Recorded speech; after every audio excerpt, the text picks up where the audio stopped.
Okay, so let's begin, my dear students. We are going to start the revision of the Companies Act, and एकदम basic से हम लोग revisions करेंगे. So all the first we will learn about the definition of the company. You know that company is a association of the like-minded peoples which is formed for the purpose of carrying on any type of the business. Company का formation हम लोग क्यों करते हैं? Like minded people मिलकर के company का formation करते हैं और एक पर्टिकुलर बिजनेस को करने के लिए या किसी अंडरटेकिंग को रन करने के लिए कंपनीज का फॉर्मेशन किया जाता है.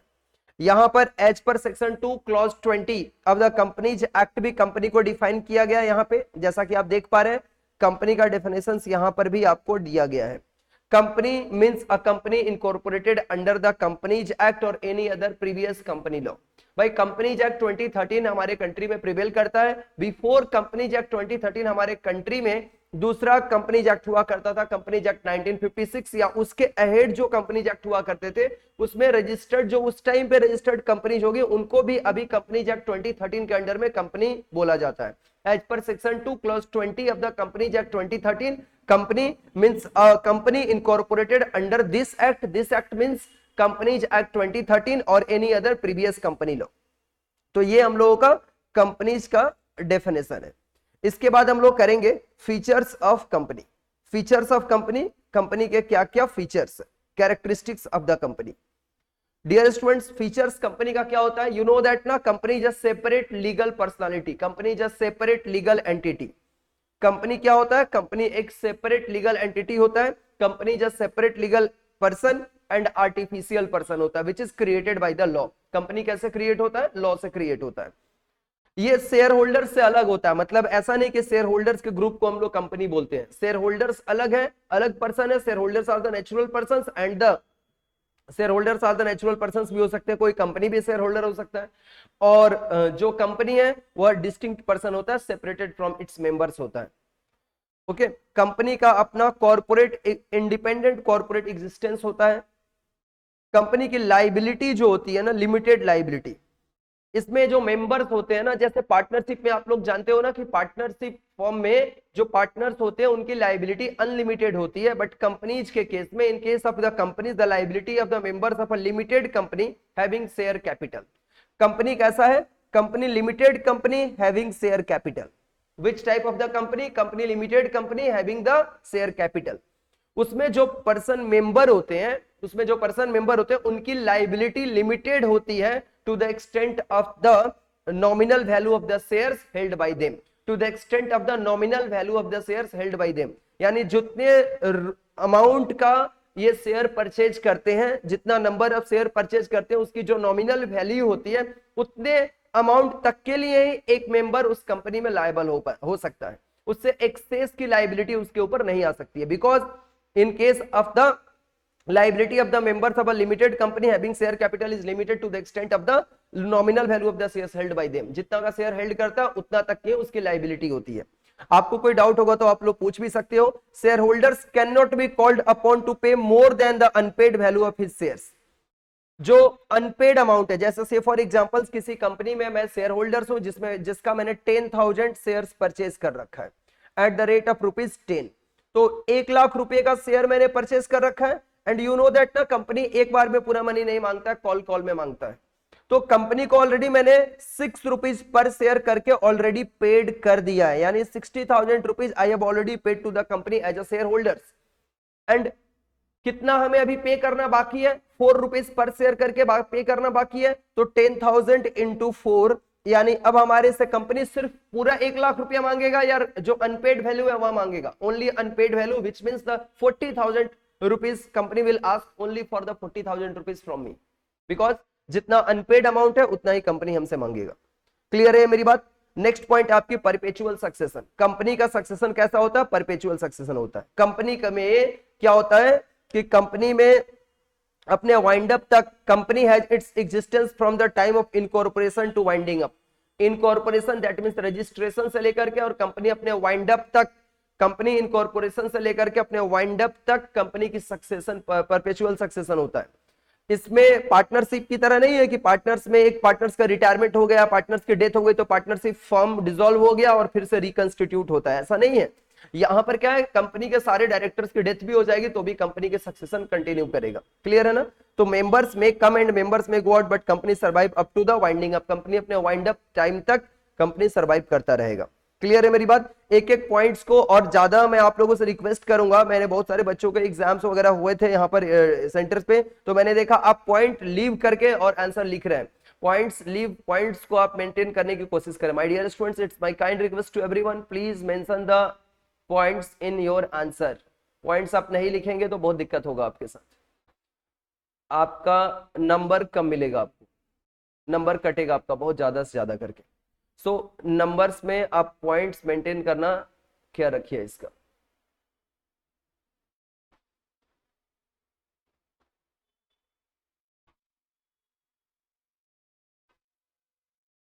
ओके,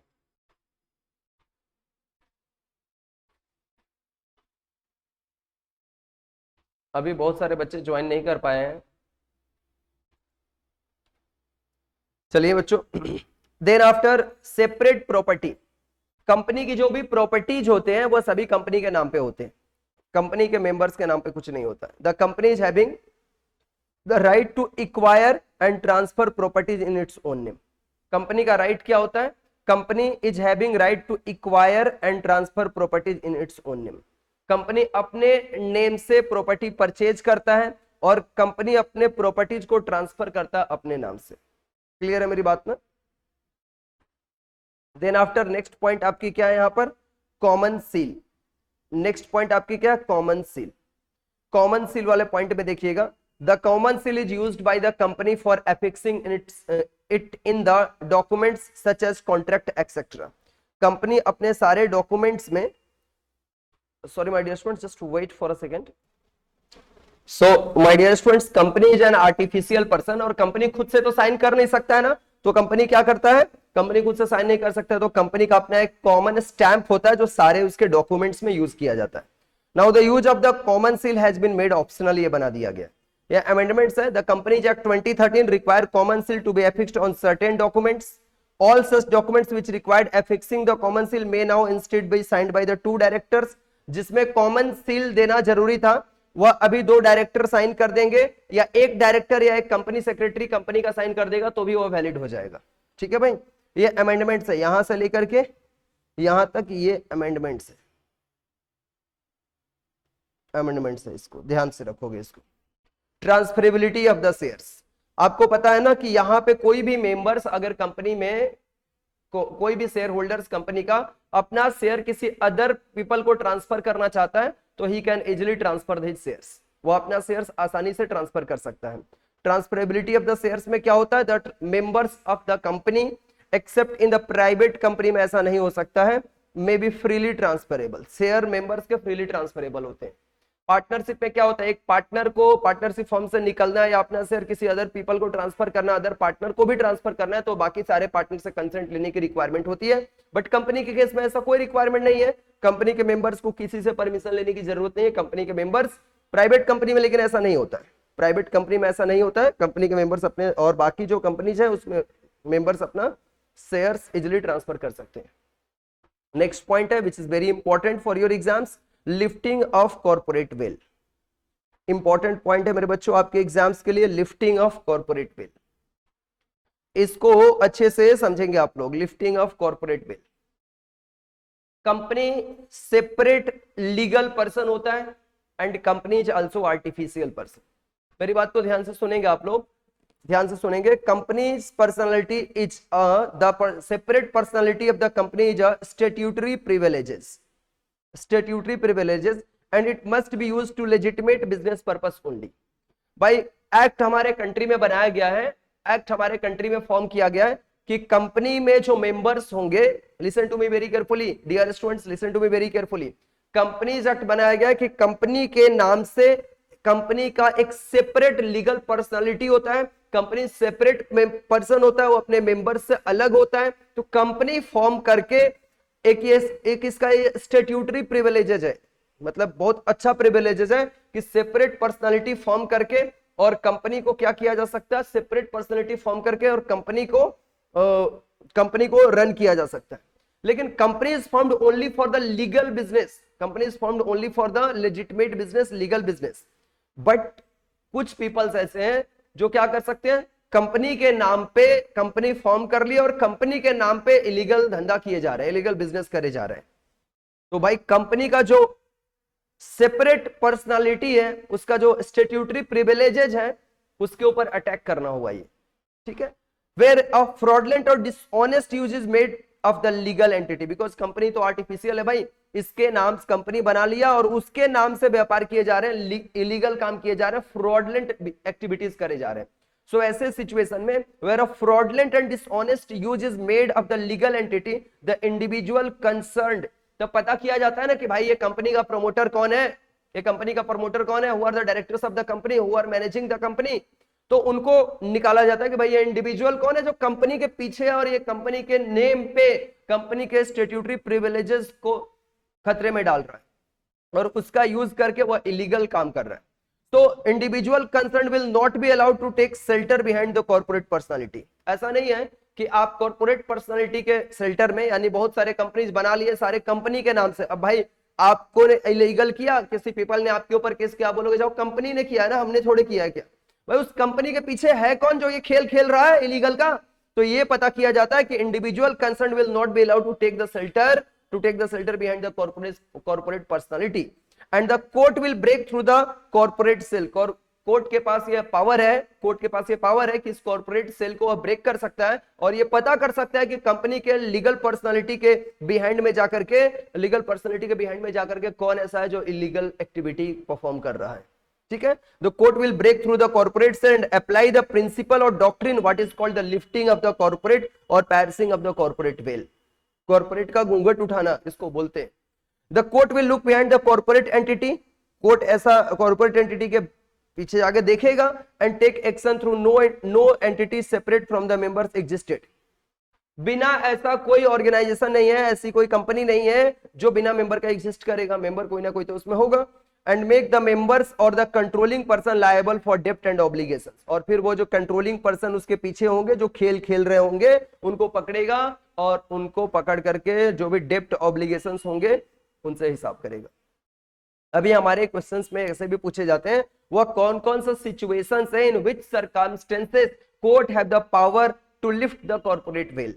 देखिए, इन द फॉलोइंग सर्कमस्टेंसेस, ये पॉइंट वाइज पूरा याद रखेंगे जो अभी मैं आपको बताने जा रहा हूं, which I am going to discuss right now। इसको बहुत अच्छे से आपको पॉइंट वाइज रिमेंबर करना होगा। Dear students, in the following circumstances different court found it necessary to lift the corporate veil and punish the actual person who did wrong or unlawful act under the name of the companies। ये कौन कौन सा situation है जहां पर, ये सारे situations का नेम लिखा गया माय डियर स्टूडेंट्स, जहां पर कंपनी को क्या करना चाहिए, प्रोटेक्शन ऑफ रेवेन्यू, ये सारे सिचुएशन में कॉर्पोरेट वेल लिफ्ट हुआ है। Protection of revenue, prevention of fraud, protection of public policy, companies mere sham और cloak, avoidance of welfare legislation, to punish for contempt of court, मतलब court की बात नहीं मानने के में पनिशमेंट देने के लिए, ये सारे सिचुएशन में कॉर्पोरेट वेल लिफ्ट होता है। तो आप ये सिचुएशंस याद रखें, ठीक है ना। नेक्स्ट आप डेफिनेशंस पे आ जाइए। प्राइवेट कंपनी, नेक्स्ट आपकी डेफिनेशंस है प्राइवेट कंपनी। देखिए, private company as per section 2 clause 68, private company क्या करता है, प्राइवेट कंपनी मेंबर्स को, पब्लिक को इनवाइट कर सकता है कि आपने कंपनी का शेयर में सब्सक्राइब करने के लिए। थोड़ा रिप्लाई भी कर दिया करो बच्चों बीच बीच में, डियर स्टूडेंट्स आप बीच बीच में रिप्लाई भी कर दिया करो। प्राइवेट कंपनी क्या पब्लिक को अपने शेयर्स में सब्सक्राइब करने के लिए इनवाइट कर सकता है, यस और no. Prohibits any invitation to the public to subscribe for any securities of the private companies. Private company can not invite deposits from the public, public से डिपॉजिट करने के लिए इनवाइट नहीं कर सकता है। प्राइवेट कंपनी में अभी मैंने बताया था कि shareholders have the right to transfer it shares, shareholders have the right to transfer it shares except in case of the private company. तो यहां पर प्राइवेट कंपनी में जाकर के इसको दोबारा से लिख दिया है ना कि private company restricts the right to transfer it shares, private company के शेयर होल्डर्स के पास अपने शेयर्स को ट्रांसफर करने के ऊपर रिस्ट्रिक्शंस है। कि ये किसी को भी अपना शेयर नहीं ट्रांसफर कर सकते हैं, प्राइवेट कंपनी के शेयर होल्डर्स। और प्राइवेट कंपनी में मैक्सिमम नंबर ऑफ मेंबर्स कितने रह सकते हैं? 200, सबको पता है। प्राइवेट कंपनी में मैक्सिमम नंबर ऑफ मेंबर्स कैसे रह सकते हैं? 200। ज्वाइंट मेंबर ऑफ शेयर्स, अच्छा ये 200 जो मेंबर्स होते हैं, ज्वाइंट मेंबर अगर होंगे तो उनको एक ही मेंबर कंसीडर किया जाएगा। ज्वाइंट मेंबर होंगे, हस्बैंड वाइफ दोनों मिलकर के मेंबर होंगे तो उनको एक ही मेंबर कंसीडर किया जाएगा, ठीक है। और कंपनी के, प्राइवेट कंपनी के अगर कोई पास्ट में इंप्लॉई लोगों ने शेयर खरीदा था, कोई पास्ट में इंप्लॉई ने शेयर परचेज किया था और अब वो कंपनी में इंप्लॉई नहीं है तो उसको शेयर होल्डर्स में काउंट नहीं किया जाएगा। कोई प्रेजेंट इंप्लॉई है जो कंपनी में already doing job and he is also the shareholders of that private company, then that will be not also counted in the number of members, इनको भी नंबर ऑफ मेंबर्स में count नहीं किया जाएगा, ये बात याद रख लो। उसके बाद आ जाइए पब्लिक कंपनी में। मेरे बच्चों पब्लिक कंपनी में आओ, एकदम पूरा पूरा रिवीजन करा देंगे सारा, एकदम हर टॉपिक के लिए अलग अलग नोट्स बना के रखा हुआ है। Public company as per section 2 clause 71, public company is the company which is not a private company, private company नहीं होता। और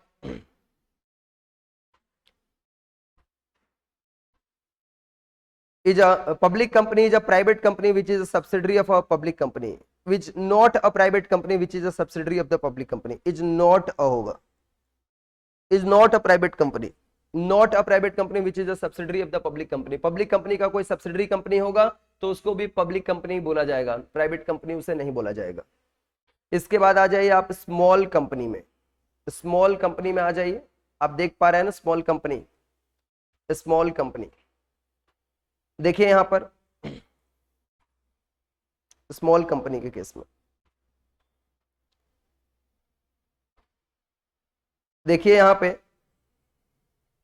paid up share capital, paid up share capital does not exceed 2 crore, does not exceed 2 crore, जिसका paid up share capital 2 crore से ज्यादा नहीं होना चाहिए और मैक्सिमम 10 करोड़ तक हो सकता है। और जिनका turnover as per last profit and loss account, turnover does not exceed 20 crore, does not exceed 20 crore. ये अमेंडमेंट्स वाला मैं आपको एकदम बता रहा हूं, ठीक है ना, जो आपके एग्जाम्स के लिए एप्लीकेबल है। तो ये मैक्सिमम 100 करोड़ तक जा सकता है। मतलब जिस वैसी कंपनी जिसका total paid up share capital up to 2 crore rupees है और उसका turnover during the last previous year, during the मतलब जो कंटिन्यू ईयर चल रहा है ना उसमें उसको स्मॉल कंपनी बोलेंगे। पिछले साल का प्रॉफिट एंड लॉस अकाउंट में देखेंगे उसका टर्नओवर कितना है, as per last book of accounts उसका turnover does not crore 20 crore और मैक्सिमम 100 करोड़ तक जा सकता है। तब ऐसे कंपनियों को हम लोग क्या बोलते हैं? स्मॉल कंपनी का नाम देते हैं, स्मॉल कंपनी बोलते हैं। ऐसे कंपनी को कौन सा कंपनी बोलते हैं? Small company. और देखो यहाँ पे स्मॉल कंपनी, ये सारे कंपनी स्मॉल कंपनी नहीं होते हैं। This company can not be the small company, ये कंपनी स्मॉल कंपनी नहीं हो सकते। ये सारे company small company, public company small company नहीं हो सकता। Holding company of any company, किसी कंपनी का होल्डिंग कंपनी है स्मॉल कंपनी नहीं हो सकता है। सब्सिडरी कंपनी स्मॉल कंपनी नहीं हो सकता है। सेक्शन 8 कंपनी, पता है सेक्शन 8 कंपनी चैरिटी पर्पस के लिए बनाया जाता है, ठीक है। तो ऐसी कंपनी आपकी स्मॉल कंपनी नहीं हो सकता। और statutory company can not be the small company. देखिए ध्यान से यहाँ पर लिखा है, इसी का है, will not be a small company, following companies will not be the small companies. ये सारे कंपनी स्मॉल कंपनी नहीं हो सकते हैं। ये पब्लिक कंपनी स्मॉल कंपनी नहीं हो सकता है, होल्डिंग कंपनी स्मॉल कंपनी नहीं हो सकता, holding company of the any company, subsidiary company of the any company, section 8 company और the statutory companies, this companies can not be the small company. ये सारे कंपनी स्मॉल कंपनी नहीं हो सकते। एकदम लिस्ट याद रखें, एकदम जुबान पे होना चाहिए आपके, एकदम एकदम आपके हमेशा माइंड में ये होना चाहिए। इसके बाद भाई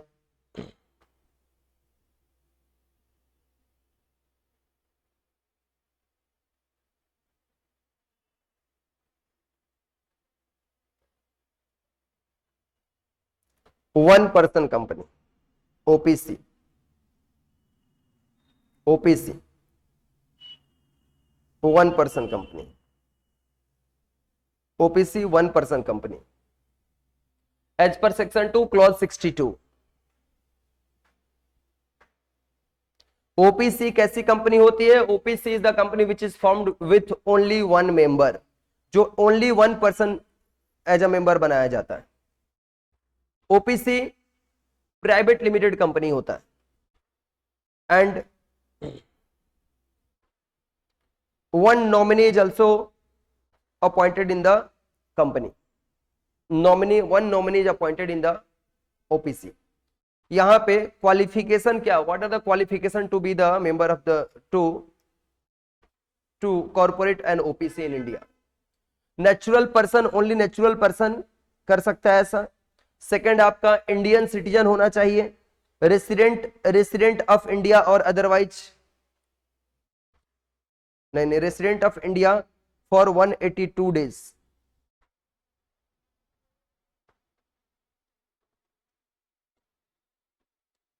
होना चाहिए. रेस्ट्रिक्शंस क्या है इनके लिए?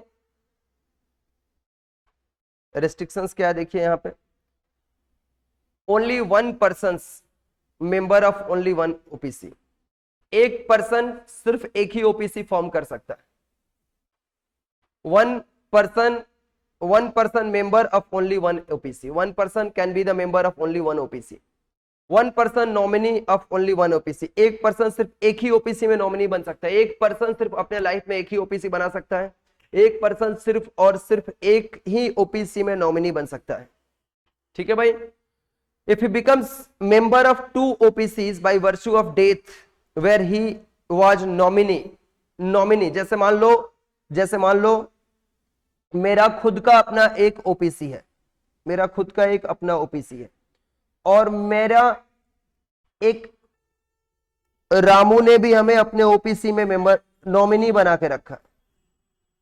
रामू की डेथ हो गई, तो इसके डेथ के तुरंत बाद तो मैं नॉमिनी था, इसमें भी मेंबर बन गया, और इसमें तो मैं पहले से ही मेंबर था. मैं तो दो ओपीसी का मेंबर बन गया. लेकिन एक पर्सन सिर्फ और सिर्फ एक ही ओपीसी में मेंबर रह सकता है. So if he becomes member of two OPCs by virtue of the death of where he was the nominee, he shall decide OPC to continue within, he shall decide which OPC to continue within 180 days. उसके पास 6 month का time रहता है, वह decide करेगा कि मैं कौन से ओपीसी में मेंबर रहूं. उसको चूज करना हो. एक ओपीसी में मेंबर बनेगा, दूसरे को उसे छोड़ना होगा, वहां से मेंबरशिप उसको लीव करना होगा, किसी और को देना होगा. समझ आ रहा है मेरी बात? Minor cannot be the member or minor cannot be appointed as the nominee of the OPC. Minor को ओपीसी का नॉमिनी भी नहीं अपॉइंट किया जा सकता, और माइनर को ओपीसी में मेंबर भी नहीं बनाया जा सकता है. OPC can not be converted into section 8 companies. OPC को सेक्शन 8 कंपनी में भी कन्वर्ट नहीं किया जा सकता है. No OPC can be converted into section 8 companies. फिर इसके बाद से क्या है यहां पे, can not invest into securities of any company. किसी ओपीसी किसी भी कंपनी के सिक्योरिटीज में इन्वेस्टमेंट नहीं कर सकता है. और non banking financial activities, OPC cannot carry on the non banking financial activities. OPC non banking financial activities को भी कैरी ऑन नहीं कर सकता है. OPC non banking financial activities भी कैरी ऑन नहीं कर सकता है. ठीक है ना, नहीं कर सकता. इसके बाद देखिए बच्चों,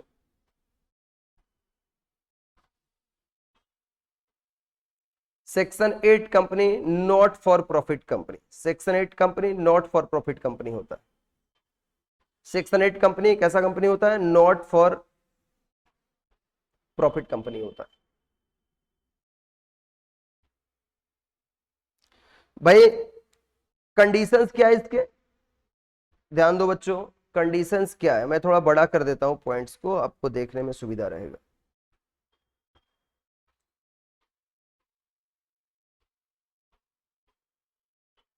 कंडीशंस इनके क्या है? Object to promote the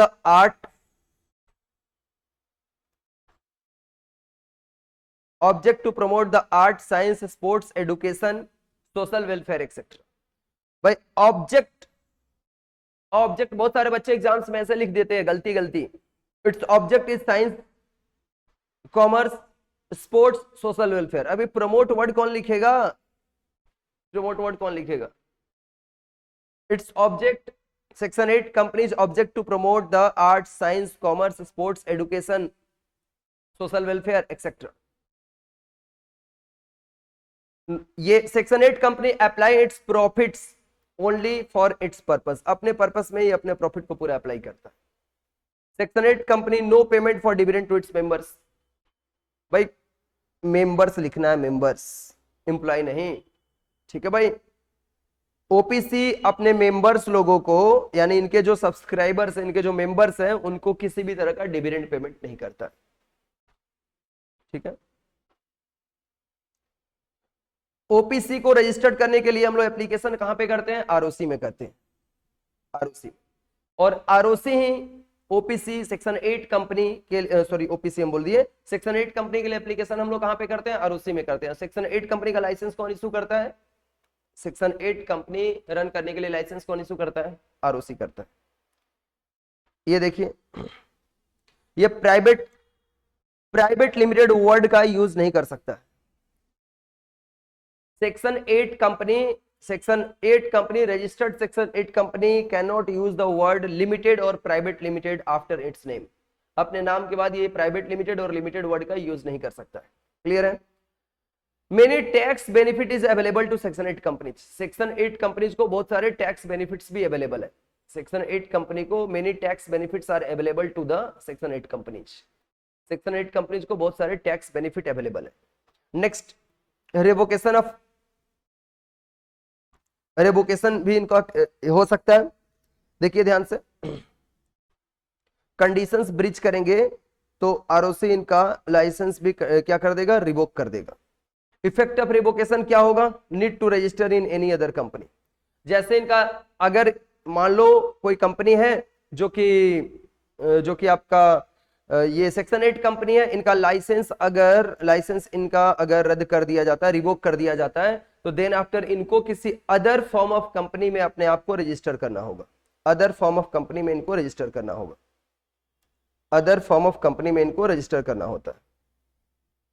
next point है हमारा पब्लिक फाइनेंशियल इंस्टीट्यूशंस।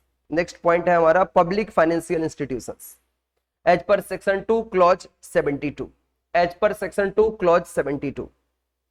देखिए बच्चों, पब्लिक फाइनेंशियल इंस्टीट्यूशंस किसको बोलते हैं, स्पेसिफाइड पब्लिक फाइनेंशियल इंस्टीट्यूशंस दो तरह के होते हैं, स्पेसिफाइड पब्लिक फाइनेंशियल इंस्टीट्यूशंस और notified public financial institutions which is notified by the government, which is notified by the government. इनको नोटिफाई कौन करता है, गवर्नमेंट नोटिफाई करता है।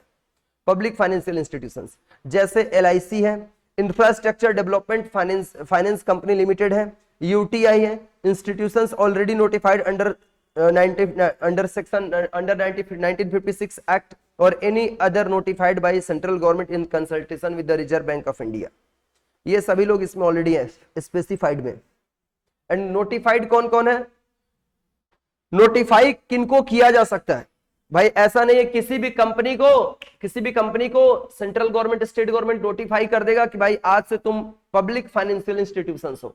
पब्लिक फाइनेंशियल इंस्टीट्यूशंस वैसे ही कंपनी को नोटिफाई किया जा सकता है जिनमें पेड अप शेयर कैपिटल, जिनका पेड अप शेयर कैपिटल में सेंट्रल गवर्नमेंट का, स्टेट गवर्नमेंट का, या partly by the central government और partly by the state government और इन कॉम्बिनेशन ऑफ द 2 और more state governments and central governments मिला करके मोर देन 51% शेयर कैपिटल में अगर इनका गवर्नमेंट्स का अगर पेड अप शेयर कैपिटल में अमाउंट होगा, तभी जाकर के सेंट्रल गवर्नमेंट ऐसे कंपनीज को नोटिफाइड कर सकता है as a public financial institutions. Clear है मेरी बात ना, कोई भी कंपनी को नहीं कर सकता है, उनमें गवर्नमेंट का 51% से ज्यादा पेड अप शेयर कैपिटल में अमाउंट होना चाहिए, तभी गवर्नमेंट ऐसा कर पाएगा।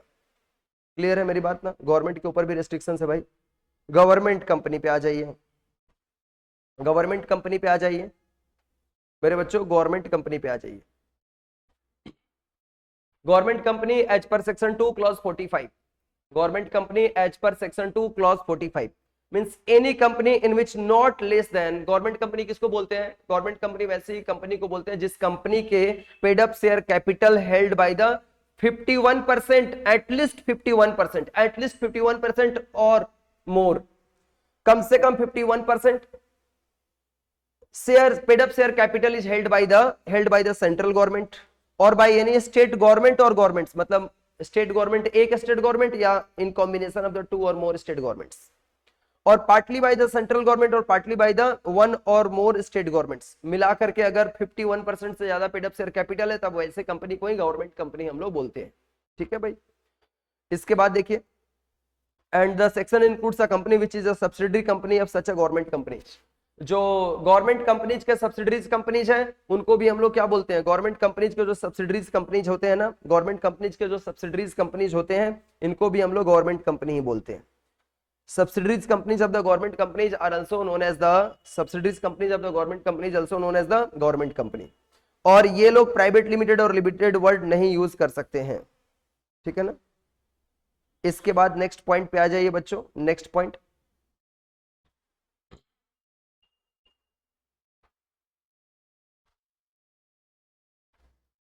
गवर्नमेंट कंपनी आपने देख लिया।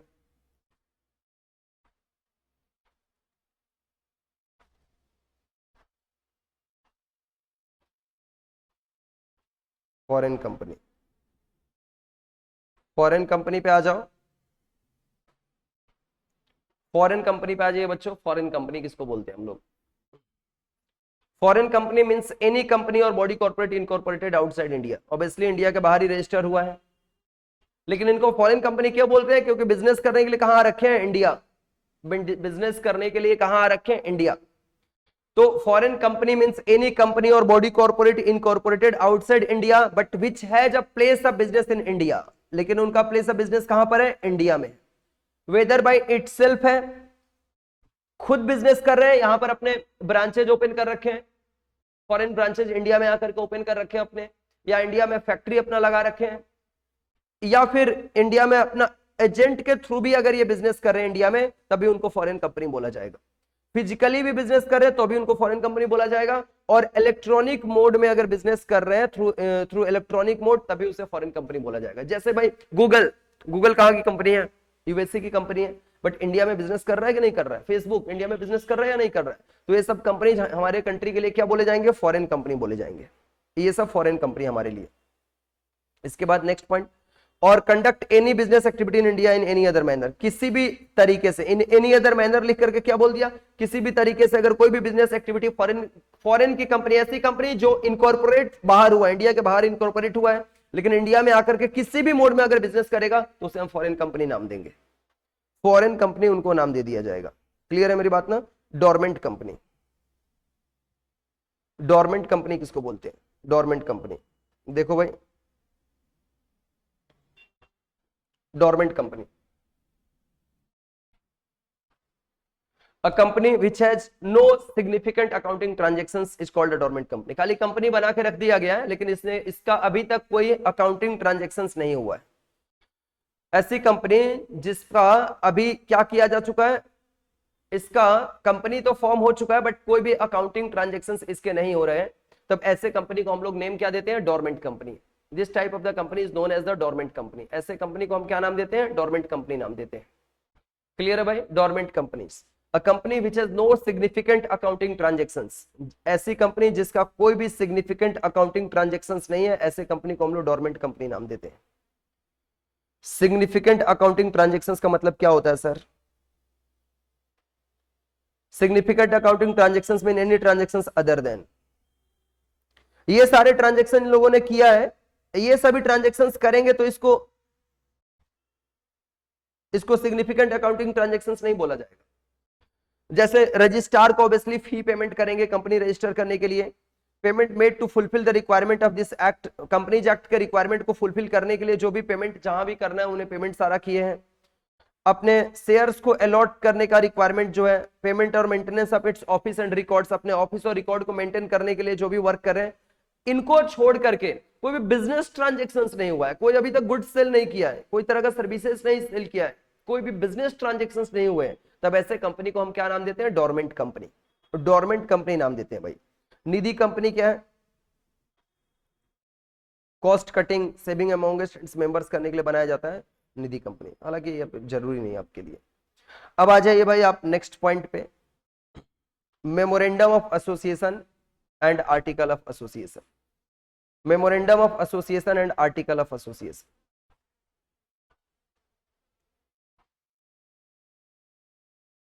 Memorandum of association and article of association, इस पॉइंट पे चले बच्चों। Memorandum of association and article of association, यहां तक सभी बच्चों को क्लियर है क्या? एक बार मैं पूछ लूं आप लोगों से। ओके, देन डाउट नहीं आपको तो आगे बढ़ते हैं। Memorandum of association and article of association, ठीक है भाई।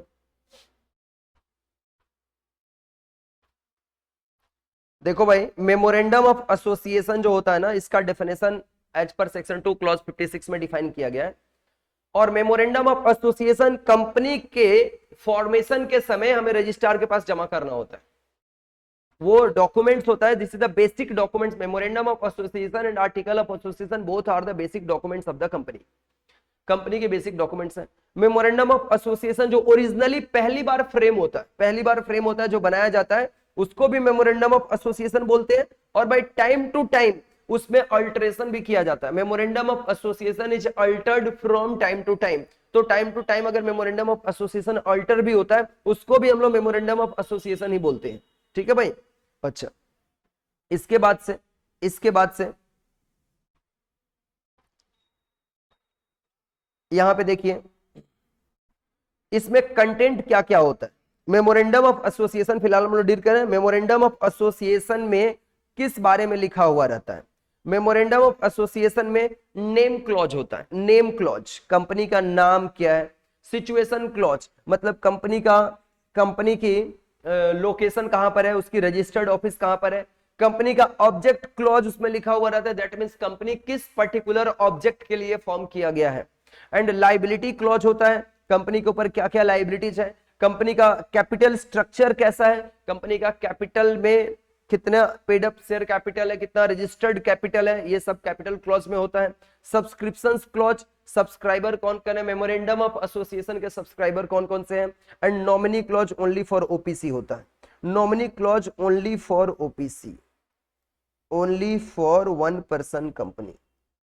तो ये कंपनी के मेमोरेंडम ऑफ एसोसिएशन के कंटेंट होते हैं। मतलब उसमें क्या लिखा होता है सर, आपके मन में सवाल आएगा ना कि सर मेमोरेंडम ऑफ एसोसिएशन में किसके बारे में लिखा हुआ रहता है। कंपनी के नेम क्लॉज के बारे में, situation clause, capital clause, subscribers clause, liability clause and object clause, ये सारा कुछ इसमें मेंशन रहता है, ठीक है भाई। Table and type of company. Table A जो है ये limited by company limited by shares के लिए है। Table B company limited by guarantee के लिए है। Table C company limited by shares and guarantee. Table D unlimited company not having share capital के लिए है। और table E unlimited company having share capital के लिए है। ये सब काम आएगा आपको।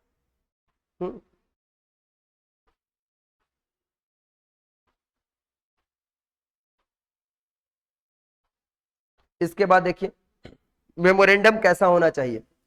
ये कंपनी का चार्टर होता है। मेमोरेंडम शुड बी प्रिंटेड होना चाहिए, साइंड बाय सब्सक्राइबर्स होना चाहिए।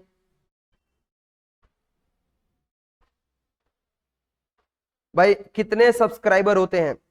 ओपीसी में जो मेमोरेंडम ऑफ एसोसिएशन होता है उसमें एक सब्सक्राइबर होता है। प्राइवेट कंपनी में मिनिमम जो सब्सक्राइबर होते हैं 2 होते हैं और पब्लिक कंपनी में मिनिमम सब्सक्राइबर 7 होते हैं। भाई मैंने आपको पढ़ाया ना, ओपीसी बनाने के लिए कितने मेंबर की रिक्वायरमेंट है? एक। प्राइवेट लिमिटेड कंपनी बनाने के लिए 2, और वो क्या बोलते हैं उसको, पब्लिक कंपनी के बाद से आपका जो पब्लिक कंपनी, प्राइवेट कंपनी के लिए 2 और पब्लिक कंपनी के लिए मिनिमम कितने मेंबर्स की रिक्वायरमेंट होती है for the formation of the public company? 7। तो 7 सब्सक्राइबर मेमोरेंडम ऑफ एसोसिएशन में होंगे। कंटेंट ऑफ द मेमोरेंडम आइए इसमें डिटेल में देखते हैं डिस्क्रिप्शंस के साथ। आइए बच्चों, सेक्शन 4 में कंटेंट ऑफ मेमोरेंडम, ध्यान दीजिएगा मेरे बच्चों, ध्यान दीजिएगा, एकदम सब कुछ यहां पे लिखा हुआ है एकदम बेहतर तरीके से। Name clause, name clause, name clause देखिए, नेम क्लॉज में क्या होता है? नेम ऑफ द कंपनी होता है, नेम ऑफ द कंपनी। अगर पब्लिक कंपनी है तो उसके नाम के लास्ट में लिमिटेड वर्ड यूज किया जाएगा। प्राइवेट कंपनी है तो उसके नेम के साइड में प्राइवेट लिमिटेड यूज किया जाएगा। सेक्शन 8 कंपनी है, अगर सेक्शन 8 कंपनी है तो प्राइवेट लिमिटेड और प्राइवेट लिमिटेड या लिमिटेड वर्ड यूज नहीं किया जाएगा। निधि कंपनी है तो निधि लिमिटेड इन एंड लिखा जाएगा। गवर्नमेंट कंपनी है, even if private company, no need to use the word private. Government company है तो भी नहीं यूज किया जाएगा। इसके बाद से यहां पे आइए, ये तो हो गया इसके बारे में। इसके बाद आ जाइए सिचुएशन क्लॉज में।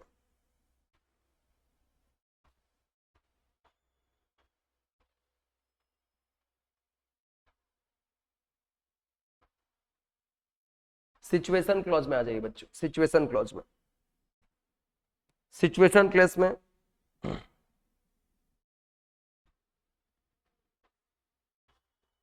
Situation clause, name of the state in which the company is located, किस स्टेट में लोकेटेड है। ऑब्जेक्ट क्लॉज में कंपनी की ऑब्जेक्ट लिखा हुआ रहता है। लाइबिलिटी क्लॉज में state name of the liabilities.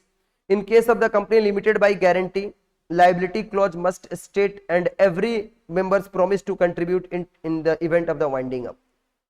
Liability clause में सभी मेंबर्स क्या होता है, इफ कंपनी लिमिटेड बाई अगर गारंटी है, कंपनी लिमिटेड बाई गारंटी है, तो जो भी उसके मेंबर्स है सभी लोग उसमें प्रॉमिस कर रखे हैं कि इसका वाइंडिंग अप सिचुएशन आएगा कंपनी का, तो सभी लोग उसमें कंट्रीब्यूट करेंगे। कैपिटल क्लॉज में ऑथराइज्ड शेयर कैपिटल कंपनी का कितना है, कंपनी का ऑथराइज्ड शेयर कैपिटल कितना है ये मेंशन रहता है। नंबर ऑफ शेयर्स कितना है एंड अमाउंट पर शेयर कितना है, मतलब पर शेयर रेट क्या है, ये इसमें लिखा हुआ रहता है। इसके बाद से सब्सक्रिप्शन और एसोसिएशन क्लॉज में details of subscribers. Subscription clause में क्या रहता है, डिटेल्स ऑफ द सब्सक्राइबर, मतलब who are the subscribers of the company. And nominee clause में, नॉमिनेशन क्लॉज में इन केस ऑफ ओपीसी ये सिर्फ होता है, ओपीसी के केस में ये सिर्फ होता है। Mention name of a person, death और incapacity of subscriber becomes members, मतलब वो name of the person mention रहता है कि who is the nominee of that OPC, और आफ्टर या in the event of the death of the main members of the OPC that nominee will become the members, that nominee will become the members, वो nominee members बन जाएगा। इसके बाद आ जाए मेरे बच्चों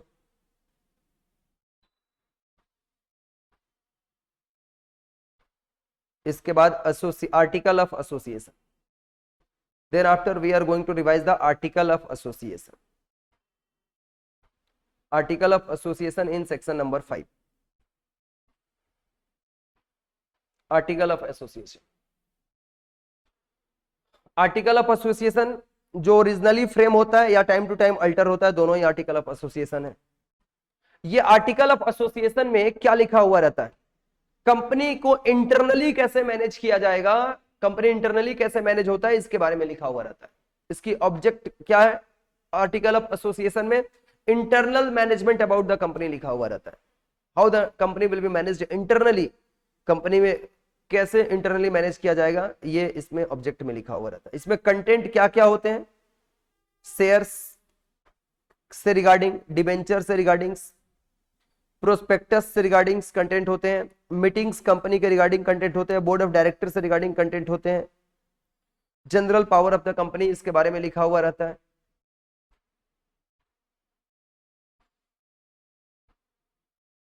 आर्टिकल ऑफ एसोसिएशन प्रिंटेड होना चाहिए, divided into paragraphs, consecutively numbered होना चाहिए, signed by the required subscribers. जो सब्सक्राइबर्स है, subscriber of the memorandum of association है, आर्टिकल ऑफ एसोसिएशन में ही साइन करते हैं।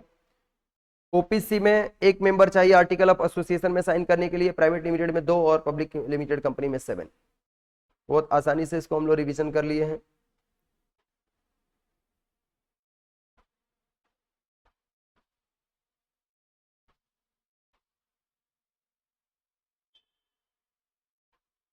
देखिए बच्चों इसके बाद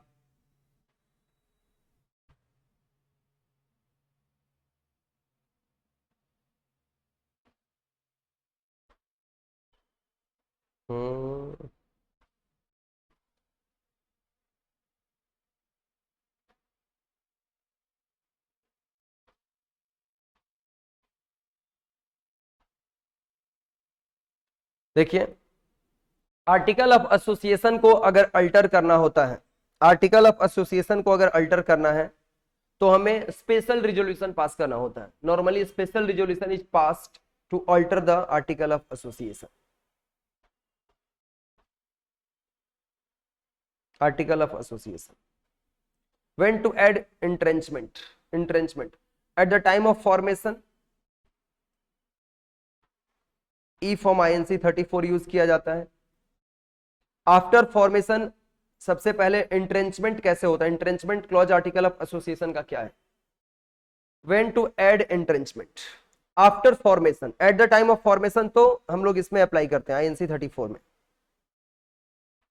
और after formation, after formation by amending AOA, पहले एओए को अमेंड करना पड़ता है आर्टिकल, पहले हम लोग स्पेशल रिजोल्यूशन पास करके एओए को, आर्टिकल ऑफ एसोसिएशन को हमें पहले अल्टर करना होता है, और विथ रिक्वायर्ड कंसेंट, अगर प्राइवेट लिमिटेड कंपनी है तो सारे मेंबर्स का कंसेंट लेना होगा, और पब्लिक कंपनी है बाय स्पेशल रिजोल्यूशन होता है।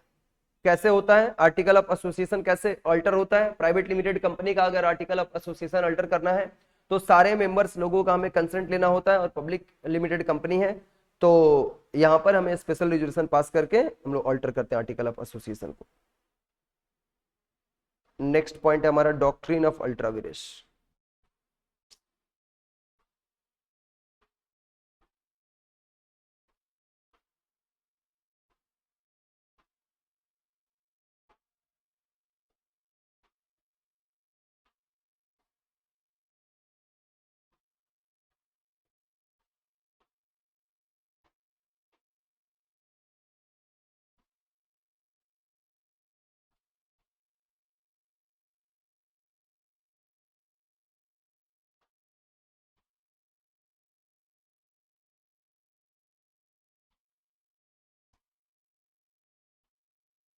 डॉक्ट्रिन ऑफ अल्ट्रा विरेस, देखिए यहाँ पे doctrine of ultra vires point पे आ जाओ बच्चों।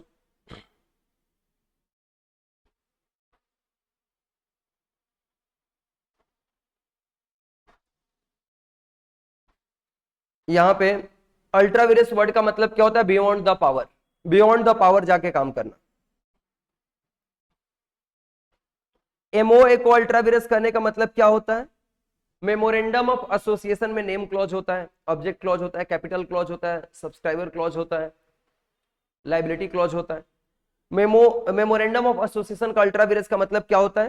कंपनीज एक्ट के बियॉन्ड जाकर के any act done not authorised by companies act वैसा एक्ट करना। ऑब्जेक्ट क्लॉज में जो बातें लिखी गई है कंपनीज के कि ये ऑब्जेक्ट के लिए कंपनी बनी है, उसके बियॉन्ड ऑब्जेक्ट में जाकर के काम करना। अगर ये हुआ जैसे हमारी जो ऑब्जेक्ट क्लॉज है एडुकेशन प्रोवाइड करना, हम अपने ऑब्जेक्ट क्लॉज के बियॉन्ड जाकर के कर रहे हैं, और जो कि आरओसी को पता नहीं है, आरओसी में हमने इन्फॉर्म नहीं किया अपने ऑब्जेक्ट हमारी बड़ी है, तो ऑब्जेक्ट बढ़ेगा ऑब्वियसली रजिस्टर कर लो उसको, फिर आगे बढ़ो, तो ये वॉइड एब इनिशियो होता है, वॉइड एब इनिशियो होता है, वॉइड फ्रॉम एकदम beginning. Ultra vires the AOA, any act not authorized or not authorized or against the articles, article of association company का इंटरनल मैनेजमेंट को रन करने के लिए बनाया जाता है। इंटरनल मैनेजमेंट को जैसे रन करने के लिए जो उसमें रूल्स रेगुलेशंस बने हैं, उस रूल्स रेगुलेशंस के बियॉन्ड जाके काम करना, that means the ultra vires करना, आर्टिकल ऑफ एसोसिएशन का अल्ट्रा विरेस करना। और ये voidable at the option of share holders होता है, voidable at the option of share holders होता है। Can be ratified by altering the AOA, इसको रेटिफाई करने के लिए क्या करना पड़ेगा? फिर आर्टिकल ऑफ एसोसिएशन को ही अल्टर करना पड़ेगा। और इसके लिए लायबल कौन होता है? डायरेक्टर्स लायबल होते हैं अगर फंड को ये मिस अप्लाई करेंगे या फंड को अगर वेस्ट करेंगे तो।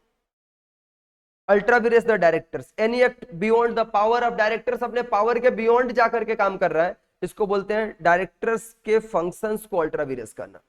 और ये भी voidable at the option of share holders होता है, और ये भी आर्टिकल ऑफ एसोसिएशन को अल्टर करके रेटिफाई किया जा सकता है, इसको भी आर्टिकल ऑफ एसोसिएशन को अल्टर करके रेक्टिफाई किया जा सकता है। इसके बाद डॉक्ट्रिन ऑफ कंस्ट्रक्टिव नोटिस वाले जो पॉइंट है ना, डॉक्ट्रिन ऑफ कंस्ट्रक्टिव नोटिस, इस पॉइंट से फिर अगले सेशन में हम लोग रिवीजन करेंगे, ठीक है? अगले सेशन में हम लोग रिवीजन करेंगे। सो आज का सेशन यहीं पे स्टॉप करेंगे। Thank you so much everyone. ये क्लासेस आपको लाइव में ही डेली, अभी डेली चलेगा एक्सेप्ट संडे, ठीक है? चलो, thank you so much everyone.